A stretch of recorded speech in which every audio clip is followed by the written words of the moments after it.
Hello students, welcome to EPG Pathshala. I am Dr. Anupama, Professor at Department of Economics, Punjabi University, Patiala. I am here talking on behalf of Dr. Phalendra Kumar Sudan, Professor, Department of Economics, University of Jammu. I am going to talk about the module Urbanization, Greenhouse Gas Emissions and Climate Vulnerability from Demography of Climate Adaptation. So students, we are going to discuss mainly about the implications of different urban densities on the emission of greenhouse gases and its implications on global climate change. The climate change is caused by the emission of greenhouse gases, primarily from the combustion of fossil fuels. Greenhouse gas emitting activities are distributed unevenly across the world. About 20% of the world's population living in high-income countries account for 46.4% of global greenhouse gas emissions, and 80% of the world's population living in low and middle-income countries, accounting for the remaining 53.6%. The United States and Canada alone account for 19.4% of global greenhouse gas emissions. South Asia accounts for 13.1% and Africa just 7.8% of global greenhouse gas emissions. In this context, it is important to assess the implications of different urban densities on the emission of greenhouse gases and the global climate change. The associations among the form, density, economy, and society within cities are explored to appraise whether particular spatial patterns can have a positive or negative effect on the emission of greenhouse gases and consequently on climate change. It is increasingly established that climate change impacts will be distributed disproportionately. High urban densities can both contribute to and reduce the vulnerability of human populations. If populations are concentrated in vulnerable locations without proper infrastructure or institutional frameworks, density can augment climate risks. However, if efficient means can be found for supporting dense populations in safe locations with suitable infrastructural and institutional frameworks, a feasible alternative to living on marginal and unsafe sites can be provided, particularly for the urban poor. Vulnerability is shaped by many aspects of demography, such as the gender and age composition of a population. High population densities increase exposure to the effects of climate change and vulnerability. At the same time, high population densities can reduce climate risks too. When managed efficiently, the increasing concentration of population in urban centers can lead to a reduction in climate vulnerability. And if managed poorly, it can lead to increased levels of climate risks for large sections of the urban population. These processes, however, do not take place in segregation and cannot be separated from broader demographic, economic, and social transformations. Therefore, the relations between climate change and urban density must be analyzed in a holistic manner to identify appropriate context-specific and policy-relevant recommendations. The analysis given the module will be helpful in strengthening capacity at the national and local levels to understand and deal effectively with urbanization in the face of the challenges posed by climate change. Approaching urban density. The urban density has tended to be severely polarized. The cities with low density are enabling greater individual freedom and provide spacious living. It is also considered as an extravagant and wasteful use of space and resources. The dense urban populations are considered to be indicative of squalor, poverty, and deprivation. The new urbanism is divergent to the growth patterns of suburban sprawl and restrictive residential enclaves. Low urban density is often linked with the process of suburbanization and is characterized as urban sprawl. There are 5 different systems for quantifying sprawl. These are growth rates, density, spatial geometry, accessibility, and aesthetic measures. Urban sprawl is frequently linked with range of social problems including social isolation and obesity, asthma and global warming, flooding and erosion, the demise of social farms, extinction of wildlife, and the unbalancing of future. On the other hand, several planners look sprawl as inevitable or safe. It maximizes the overall welfare of society as an outcome of free market decision making, provides easy access to open space, and results in lower crime rates. However, in several respects, the use of term sprawl has negative connotations. The related process of peri-urbanization is increasing in low and middle income countries. In the peri-urban interface, limits between the urban and the rural are renegotiated. These are characterized by transition zones. These interfaces are exaggerated by problems of urbanization, including intense pressures on resources, slum formation, lack of adequate services such as water and sanitation, poor planning, and degradation of farmland. They are particularly important in low and middle income countries where planning regulations may be weak or weakly enforced and thus result in areas with complex patterns of land tenure and land use. The peri-urban areas offer a range of activities and services for urban centers. They are usually beyond or between the legal and administrative boundaries of these cities. As a result, the process of urbanization can be unplanned and informal with recurrent struggles over land use. Urban density is simply quantified by dividing a given population by a given area. Globally, there is strong evidence that over the past 2 centuries, urban densities have been declining. A World Bank report provides the most detailed and compelling assessment of this phenomenon.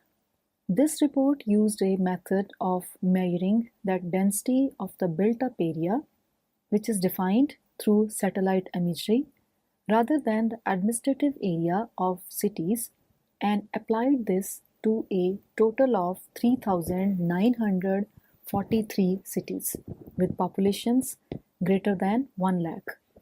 The total population in these cities is 2.3 billion, out of which 1.7 billion is in developing countries and 0.6 billion is in developed countries. The report states that the average density of cities in developed countries was 2,835 people per square kilometer in 2000, declining from 3,545 people per square kilometer in 1990, with a yearly change of minus 2.2%. In developing countries, the urban population density was 8,050 people per square kilometer in 2000, declining from 9,560 people per square kilometer in 1990, with an annual change of minus 1.7%. These figures can otherwise be expressed as the average built-up area per person, that is 125 meters square in developing country cities and 355 square meters in developed country cities.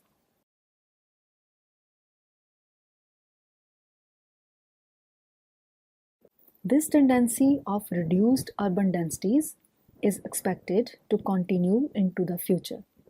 It is projected that between 2000 and 2030, in developing countries, the total population of cities will double, while their built-up areas will triple from approximately 2 lakh square kilometer to approximately 6 lakh square kilometer. In developed countries, the urban population will increase by 20%, while their built-up areas will increase 2.5 times from approximately 2 lakh square kilometers to approximately 5 lakh square kilometers. The agglomerated figures for developed and developing countries provide regional variations significantly. So, this module aims to assess the implications of different urban densities on emission of greenhouse gases and its implications on global climate change. It aims to analyze the patterns of urban density and vulnerability and the interrelationship between the two. And this module also aims to draw policy implications for reducing climate vulnerability in the context of urbanization. Urban density and greenhouse gas emissions. There are a wide variety of implications of urban density on greenhouse gas emissions. The high concentrations of people and economic activities in urban areas can lead to economies of scale. This can have a positive impact on energy use and associated emissions. The nearness of homes and businesses can encourage walking, cycling, and the use of mass transport in place of private motor vehicles. Each doubling of average neighborhood densities is linked with a 20 to 40% decrease in per household vehicle use and a corresponding decline in emissions. For instance, the gasoline use per capita declines with urban density.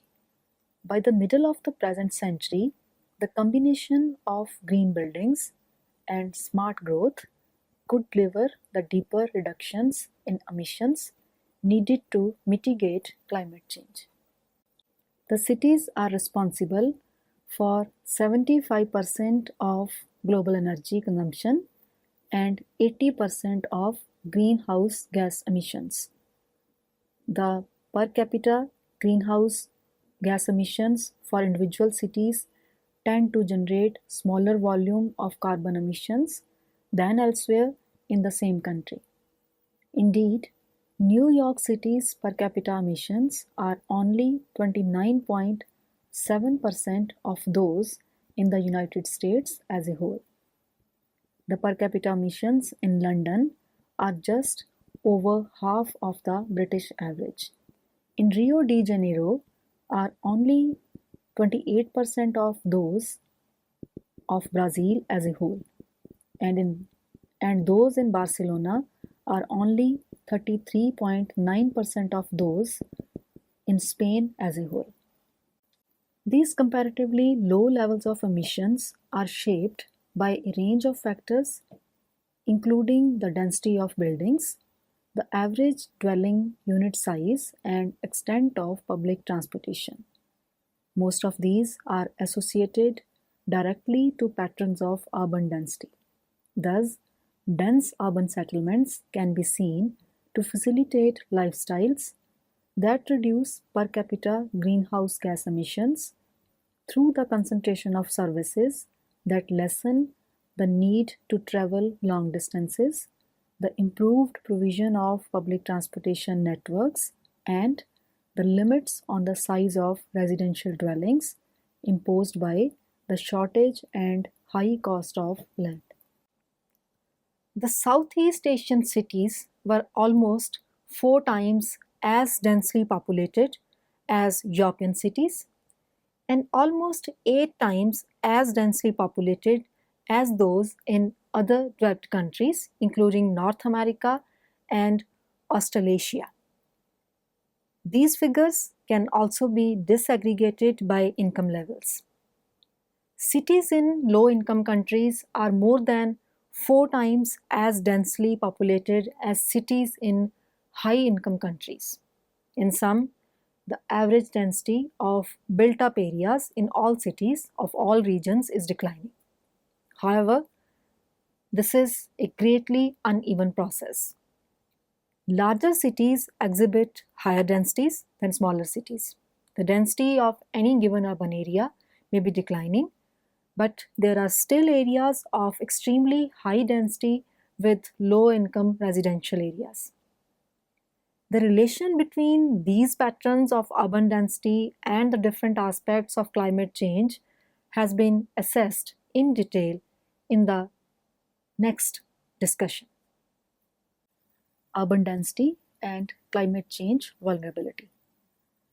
The second important interrelationship between population density and climate change is in pattern of density and vulnerability. The densely populated urban areas, particularly in low and middle income countries, are especially vulnerable to the effects of climate change. There are dense concentrations of household and economic activities.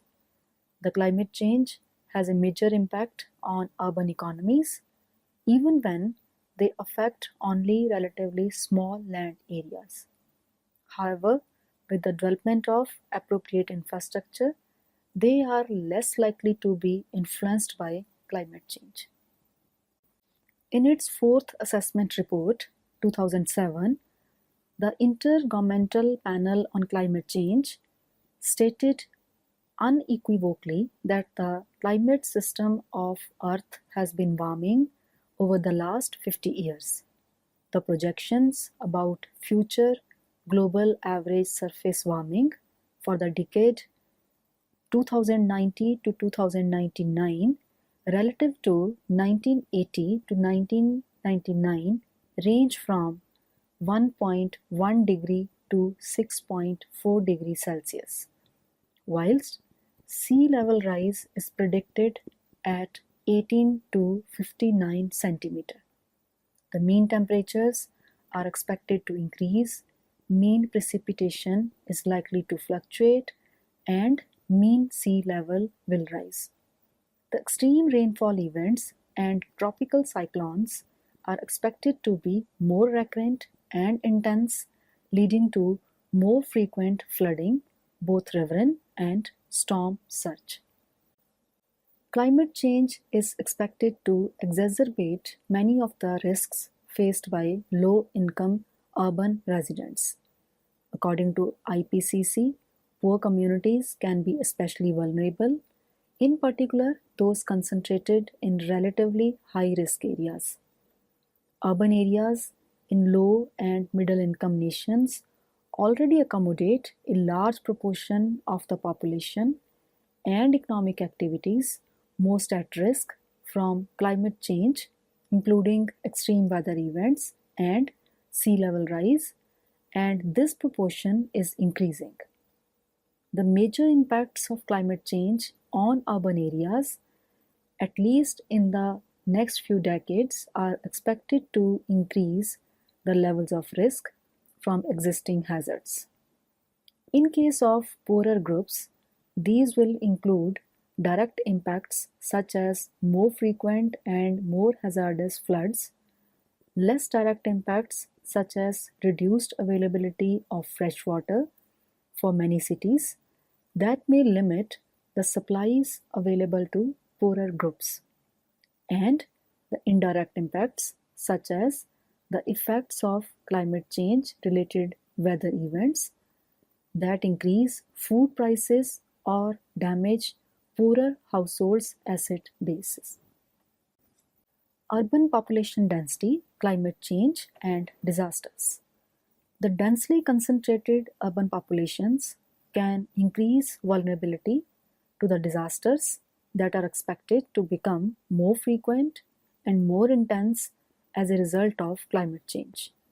The economies, livelihoods, physical infrastructure, and social structures are all important components of urban systems. These are vulnerable to disasters and climate risk in different ways. In high-income nations, dense urban populations have web of institutions, infrastructure, services, and regulations that protect them from disasters, including extreme weather, floods, fires, and technological accidents.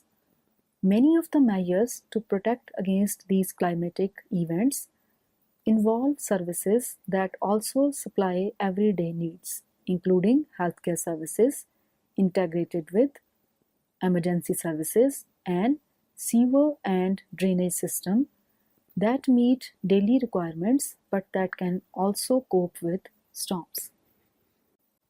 Nearly everyone lives and works in buildings that have health and safety regulations and that are served by infrastructure designed to cope with extreme weather. The police, armed services, health services, and fire services, if or when required, provide early warning systems and ensure rapid emergency responses. Due to these services and safety regulations, extreme weather events seldom cause a large loss of life or serious injury. Although occasionally such events cause serious property damage, the emergency cost is reduced for most property owners by property insurance. As compared to this, only a very small proportion of urban centers in low and middle income nations have a comparable web of institutions, infrastructure services, and regulations. Although there are very large variations among such centers in the extent of provision and coverage, the proportion of the population in cities that live in large homes built according to appropriate building regulations vary greatly, as does the proportion of population living in homes sufficiently served by sanitation, wastewater removal, and storm drains. Still, cognizant strategies to increase urban density may or may not have a positive effect on greenhouse gas emissions and other environmental impacts. Many of the world's most densely populated cities in South, Central, and Southeast Asia suffer sternly from overcrowding. The declining urban density would address many wider social, environmental, and developmental needs. High urban densities can lead to localized climatic effects such as increased local temperatures. Further, a variety of vulnerabilities to climate change are exacerbated by density. The coastal location, exposure to the urban heat island effect, high levels of outdoor and indoor air pollution, and poor sanitation are linked with areas of high population density in cities of less developed country.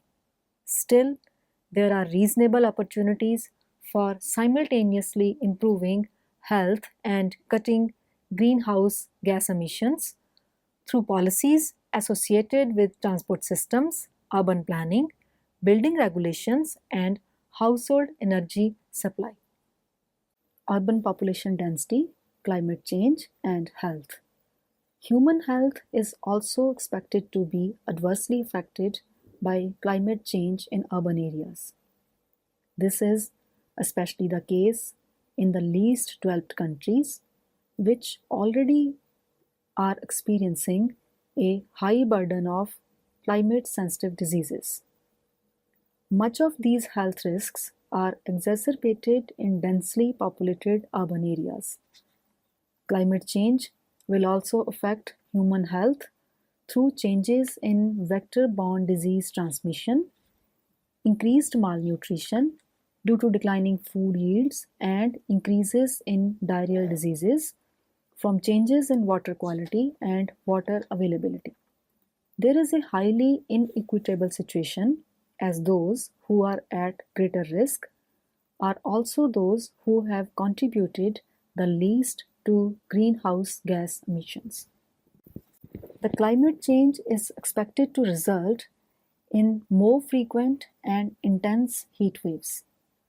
In urban areas, these are exacerbated by the urban heat island effect as a result of lower evaporative cooling and increased heat storage in roads and buildings, which can make temperatures 5 to 11 degrees centigrade warmer than in adjoining areas. Human health can be dramatically affected by heat waves. In August 2003, heat wave in Europe caused excess mortality of over 35,000 people.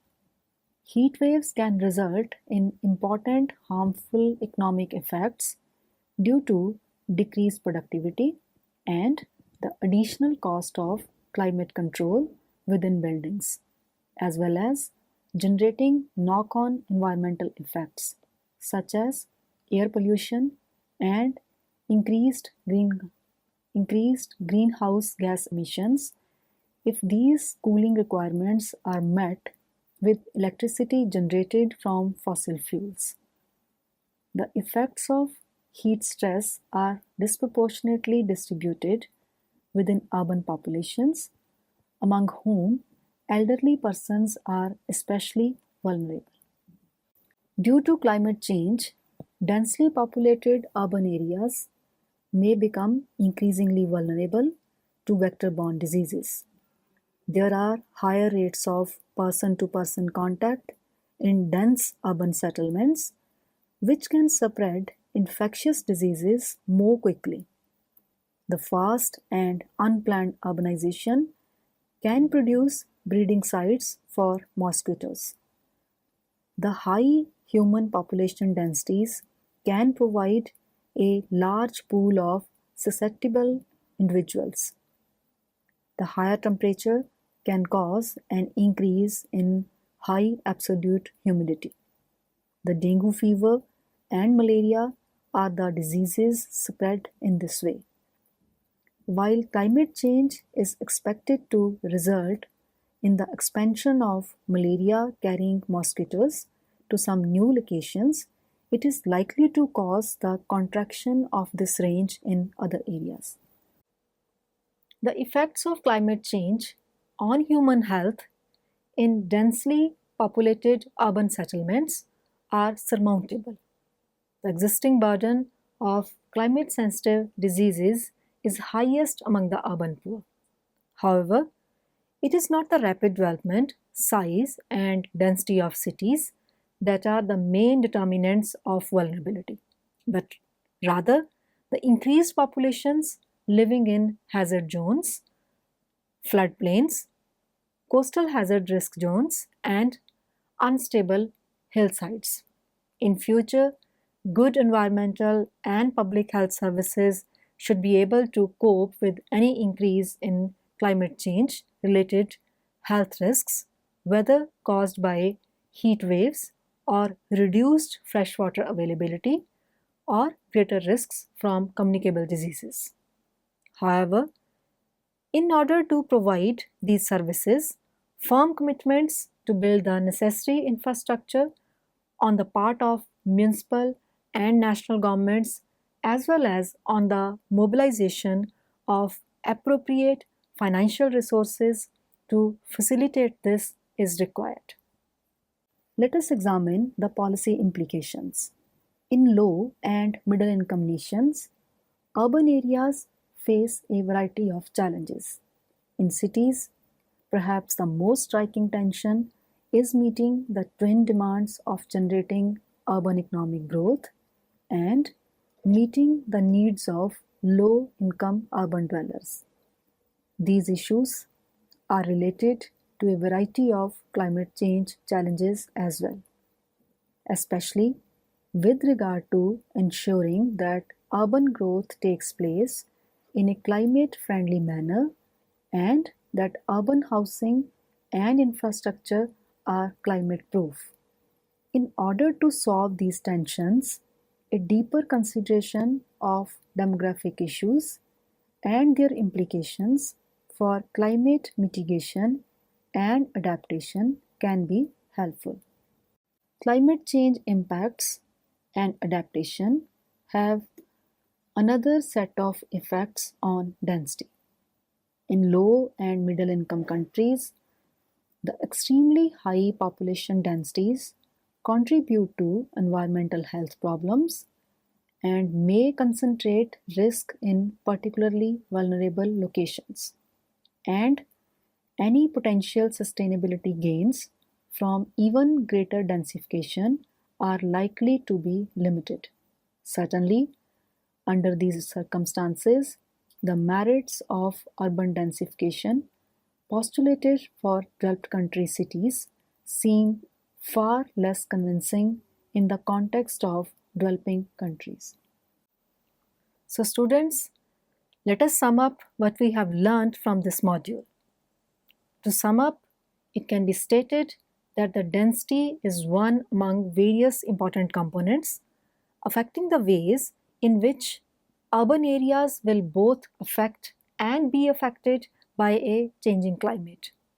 Adopting increasing densification as a strategy without assessing other factors like the distribution of employment opportunities and the nature of transportation systems is not likely to provide lasting sustainability or resilience benefits.